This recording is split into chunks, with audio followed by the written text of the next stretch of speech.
Few Assassin's Creed games have the kind of legacy Black Flag does. Even years later, people still talk about it like it captured something the series had never done in quite the same way before. And with Black Flag Resynced on the horizon, now feels like the perfect time to go back and ask a simple question. Why did this game hit so hard?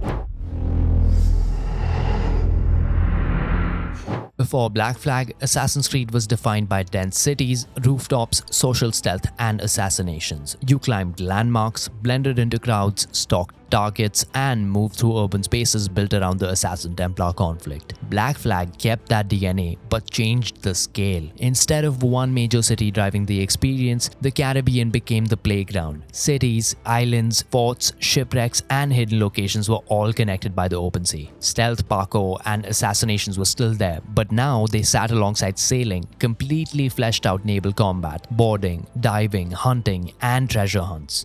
Black Flag had something really special going for it that you rarely see in games. Sometimes a game puts an urgent task in front of the protagonist you play as and yet gives you, the player, the freedom to do whatever comes to mind. Edward wasn't just talking about freedom while the game forced you down a narrow path. His ambition, greed, and hunger for independence matched what the player was doing moment to moment.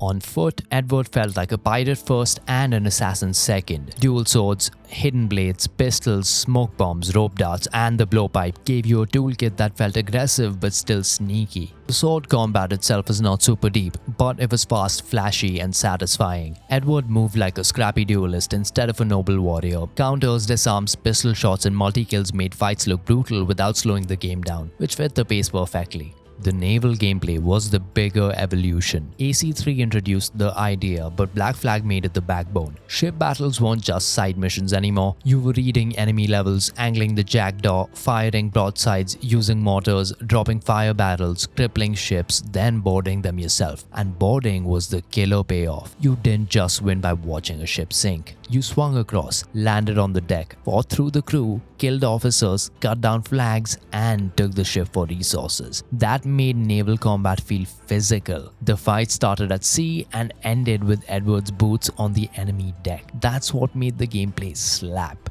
You can see the impact almost immediately in Rogue, which carried forward the naval focus, ship upgrades, and open sea structure. And even though Unity and Syndicate returned to dense city settings, the bigger lessons stuck. Assassin's Creed could shift format depending on the fantasy it wanted to deliver. That became clearer with Origins, Odyssey, and Valhalla. Larger worlds, more exploration, gear and progression systems, naval travel returning in Odyssey, raids and settlement building in Valhalla. Black Flag showed that Assassin's Creed had more than one way to work. And now you may leave, but before going, do the algorithm stuff.